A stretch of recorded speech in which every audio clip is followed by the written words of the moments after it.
Okay guys, now this is going to be the last video for World War II, and it's going to be the decision to use the atomic bomb, which is going to ultimately end World War II. Now first we get into creating the bomb, and of course this guy right here is very familiar. That is Albert Einstein, and here he is with J. Robert Oppenheimer, and they assisted in the creation of the atomic bomb.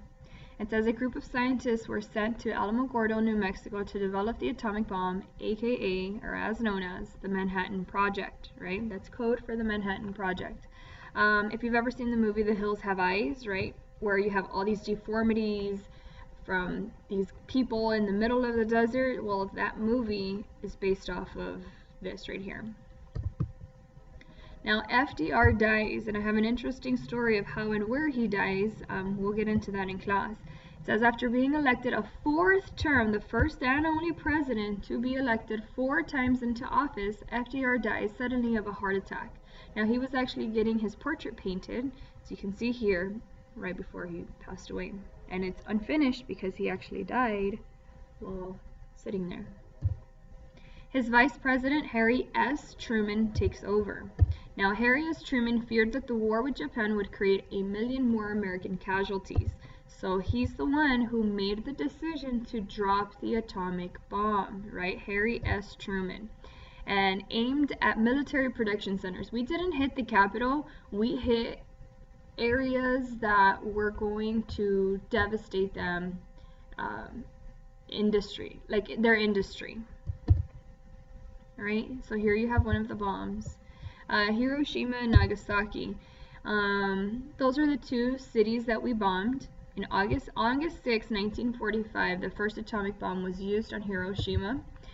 3 days later, August 9th, the second atomic bomb was used on Nagasaki. Right, Hiroshima, Nagasaki. 230,000 people were killed in both explosions. Right, it completely destroyed the areas around it. Japan surrendered shortly after, and the United States allowed the emperor to remain on his throne. So here he is surrendering, right, the terms of the United States. Now the legacy of World War II, there were 70 million deaths. The Yalta Conference, right before the war was over, the Big Three met to discuss post-war events. Now your Big Three is going to be Winston Churchill, one of my favorites, FDR, and Joseph Stalin. So these are the Big Three. The Big Three meet at the Yalta Conference to discuss post-war events. What's going to happen after the war? This is actually a couple of weeks right before FDR passes away. So you're going to see how the next time that these 3 countries meet, not the same people, but the 3 countries, is going to be very different.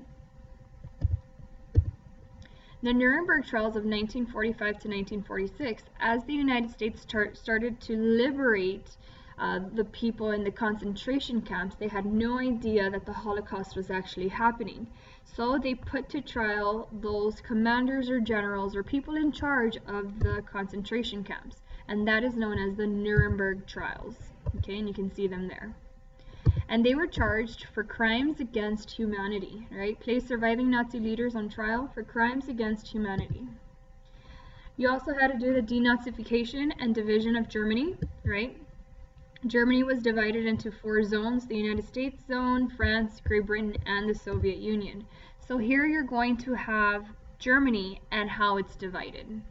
So Berlin is going to be in a Russian zone, or the Soviet Union. So this is under communist control, while these 3 areas are going to be under democratic control, which is going to create problems and tensions and lead us into our next conflict, which is going to happen right after World War II.